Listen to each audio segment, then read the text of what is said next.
সাভারের আশুলিয়ায় গাজীরচট model high school নামে একটি শিক্ষা প্রতিষ্ঠানের শিক্ষক মোহাম্মদ আতিকুর রহমানকে নানাভাবে হেয় প্রতিপন্ন করতে তার বিরুদ্ধে সামাজিক যোগাযোগ মাধ্যম থেকে শুরু করে ওয়েব পোর্টালে অপপ্রচার চালানোর অভিযোগ এক কুচক্রী মহলের বিরুদ্ধে। গত বৃহস্পতিবার তিনি সাংবাদিকদের বলেন, কিছু কুচক্রী মহল তার এবং স্কুলের সম্মানহানি করার উদ্দেশ্যে অপপ্রচার চালাচ্ছে। তিনি তার বিরুদ্ধে করা অভিযোগ প্রত্যাহারের দাবি জানিয়েছেন। এ বিষয়ে শিক্ষক আতিকুর রহমান অভিযোগ করে বলেন, সম্প্রতি আমার স্কুলের নবম শ্রেণীর দুই শিক্ষার্থী সুমি ও স্বর্ণা পরিবারকে না জানিয়ে প্রাইভেট পড়ার কথা বলে সিলেটে ঘুরতে চলে যায়। পরিবার তাদের খুঁজে না পেয়ে পরে আমার শরণাপন্ন হন। এরপরে আমি প্রশাসনের সহযোগিতায় মোবাইল ট্র্যাকিং এর মাধ্যমে শিক্ষার্থীদের অবস্থান শনাক্ত করি এবং আমার নিজ উদ্যোগে সিলেটে গিয়ে তাদের খুঁজে বের করার চেষ্টাও করি। সেই সাথে স্থানীয় থানা, র্যাব ও ক্যান্টনমেন্টের সহায়তা নিয়ে টানা 4 দিন পর শিক্ষার্থীদের অবস্থান শনাক্ত করতে পারি। এরই মধ্যে ওই দুই শিক্ষার্থী সিলেটের জমজম হোটেল থেকে ঢাকার উদ্দেশ্যে চলে যায়। তারপর উত্তরার হোটেলে থেকে আবার নারায়ণগঞ্জ, সোনারগাঁ হয়ে ময়মনসিংহে চলে আসে। সেখানে পুলিশের সহায়তায় তাদের হোটেল নিরালা থেকে উদ্ধার করে পরিবারের কাছে হস্তান্তর করা হয়।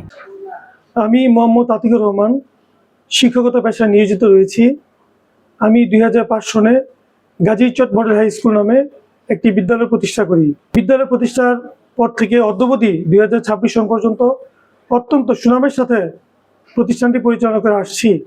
আমার প্রতিষ্ঠানের সুনামে কিছু কুচক্রী মহল ঈর্ষান্বিত হয়ে মাঝে মধ্যে বিভিন্ন ধরনের অপপ্রচার চালায়। সম্প্রতি আমার বিদ্যালয়ের নবম শ্রেণীতে পড়ুয়া 2জন শিক্ষার্থী পরিবার পরিজনকে না বলে ঘুরতে যায়। এই বিষয়ে পরিবার পরিজন আমার কাছে অনুরোধ করলে আমি নিজ উদ্যোগে প্রশাসনের সহযোগিতায় তাদেরকে উদ্ধার করার জন্য তথ্য প্রযুক্তির মাধ্যমে লোকেশন ট্রেস করে জানতে পারি তারা সিলেটে অবস্থান করছে। তা আমি আমার নিজ উদ্যোগে সিলেটে চলে যাই।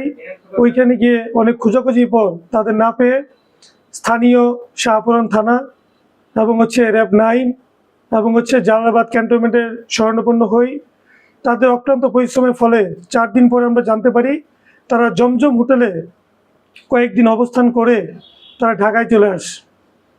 তারপর আমরা আবার তথ্য প্রযুক্তির মাধ্যমে তাদের ঢাকার উত্তরে একটা লোকেশন ট্রেস করতে সক্ষম হই।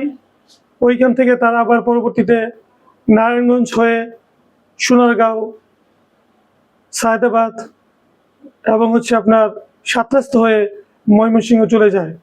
আমরাও সিলেট থেকে ঢাকায় এসে তাদের খোঁজার উদ্দেশ্যে আবার ময়মনসিংহে চলে যাই। ওইখানে পরিশেষে জানতে পারি তারা ময়মনসিংহের স্টেশন রোডে একটি আবাসিক হোটেল, নিরালা নামক আবাসিক হোটেল, ওইখানে তারা অবস্থান করছেন। পরবর্তীতে ময়মনসিংহ কোতোয়ালি থানার সহযোগিতায় আমরা ওই হোটেল থেকে তাদেরকে উদ্ধার করতে সক্ষম হই।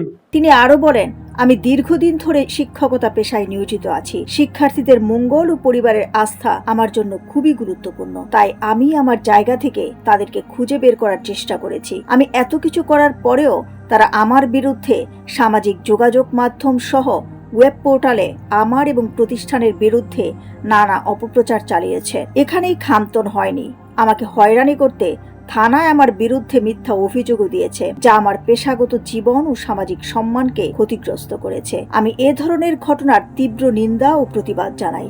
সেই সাথে বস্তুনিষ্ঠ সংবাদ প্রচারেরও অনুরোধ জানাই।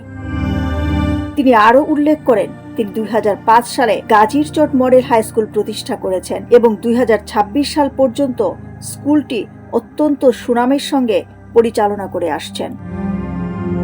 দিলরুবা খান, ন্যাশনাল ডেস্ক, সোনালী নিউজ।